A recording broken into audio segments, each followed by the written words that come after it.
di pesisir Aceh, di sebuah desa kecil yang dikenal dengan keindahan lautnya. Hiduplah seorang pemuda bernama Malam Diwa.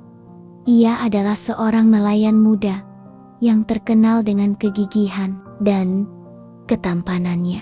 Walaupun hidup sederhana, Malam Diwa sangat bahagia menjalani kehidupan sebagai nelayan. Setiap hari ia pergi melaut dan kembali dengan hasil tangkapan yang melimpah, cukup untuk memenuhi kebutuhan keluarganya dan membantu orang di desa. Malam Diwa dikenal sebagai pemuda yang baik hati dan rendah hati. Ia tidak pernah segan membantu siapapun yang membutuhkan pertolongan. Di desa itu, setiap orang mengenalnya sebagai sosok yang murah senyum dan tidak pernah mengeluh.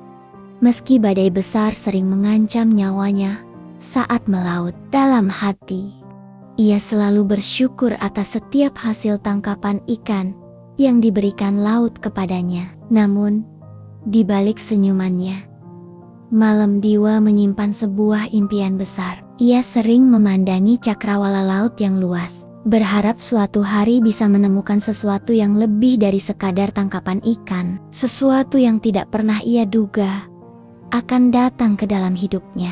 Suatu hari, angin bertiup kencang dan ombak bergulung lebih besar dari biasanya. Namun, Malam Diwa tetap memutuskan untuk melaut. Ia merasa ada panggilan dalam hatinya yang tak bisa diabaikan. Saat sedang berada di tengah laut, tiba-tiba ia melihat sesuatu yang tidak biasa. Sebuah perahu kecil yang terapung dengan seorang gadis cantik di dalamnya. Gadis itu tampak lemah, seolah-olah ia telah terombang-ambing di laut selama berhari-hari. Merasa iba, Malam Diwa segera mendekat dan menolong gadis tersebut. "Siapakah engkau? Mengapa engkau berada di sini sendirian?" tanya Malam Diwa.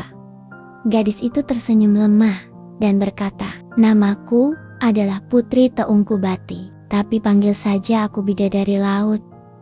Aku tersesat di laut ini." Malam Diwa tidak tahu bahwa gadis cantik di hadapannya adalah putri dari kerajaan bawah laut yang melarikan diri dari perjodohan. Ia membawa sang putri kembali ke desanya, memberinya makanan dan tempat untuk beristirahat. Seiring berjalannya waktu, Malam Diwa dan Putri Bidadari Laut semakin dekat. Mereka sering menghabiskan waktu bersama di tepi pantai, memandang matahari terbenam sambil bercakap-cakap tentang kehidupan. Putri Bidadari Laut terkesan dengan kebaikan hati Malam Diwa dan mulai jatuh cinta padanya. Begitu pula dengan Malam Diwa yang merasa bahwa sang putri adalah sosok yang ia cari selama ini. Akhirnya, mereka memutuskan untuk menikah. Walaupun penduduk desa heran dengan kehadiran gadis misterius itu, mereka semua mendukung dan merayakan pernikahan Malam Diwa dengan sukacita. Desa itu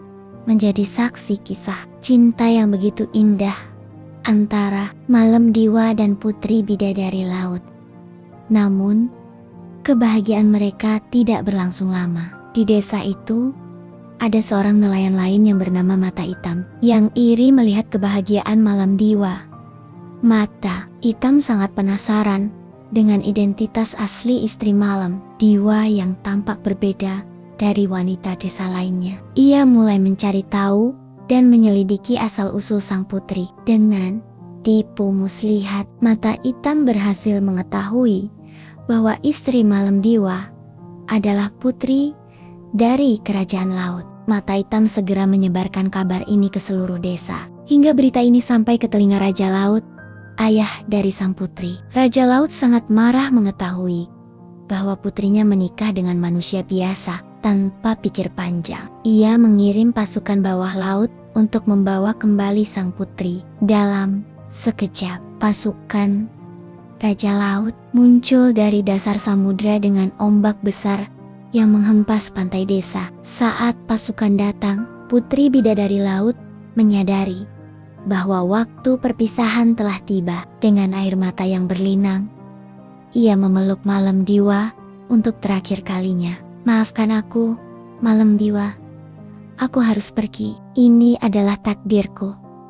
kata sang putri dengan suara bergetar. Malam Diwa menahan tangisnya dan berkata, "Jangan pergi, aku tidak peduli siapa dirimu. Aku mencintaimu karena hatimu, bukan asal-usulmu." Namun, sang putri tahu bahwa ia tidak bisa melawan perintah ayahnya. Sebelum pergi, ia memberikan sebuah cincin kepada Malam Diwa. "Simpan cincin ini. Jika kau merindukanku, lemparkan cincin ini ke laut, dan aku akan datang menemuimu, meskipun hanya sebentar." Dengan berat hati, Putri Bidadari Laut naik ke atas perahu yang dikendalikan oleh pasukan bawah laut. Malam Diwa hanya bisa berdiri terpaku di pantai, melihat perahu itu semakin menjauh hingga hilang di balik ombak besar. Sejak hari itu, Malam Diwa setiap hari duduk di tepi pantai, memandangi laut yang luas. Ia memegang cincin pemberian istrinya dengan erat,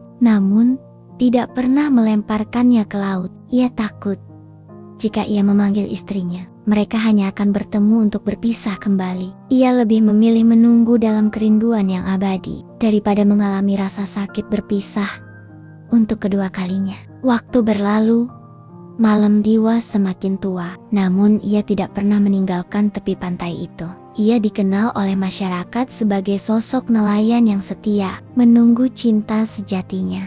Hingga suatu hari, ia ditemukan terbaring di pantai, dengan cincin istrinya masih tergenggam erat di tangannya. Konon, saat itu ombak laut tiba-tiba tenang, seolah-olah menyampaikan salam terakhir dari sang putri. Desa itu kini mengenang Malam Diwa sebagai simbol cinta sejati. Pantai tempat Malam Diwa menunggu disebut sebagai Pantai Malam Diwa, dan sering dikunjungi oleh pasangan yang ingin mengenang kisah cinta tragis yang tak terlupakan ini. Cerita ini mengajarkan kita tentang arti cinta sejati, kesetiaan, dan pengorbanan. Cinta yang tulus tidak selalu berakhir bahagia, namun tetap abadi dalam kenangan. Cerita rakyat Aceh ini sering diceritakan turun-temurun dengan berbagai variasi, namun inti kisahnya selalu menyoroti kesetiaan, Malam Diwa, dan cinta yang terjalin antara manusia dan makhluk dari dunia lain.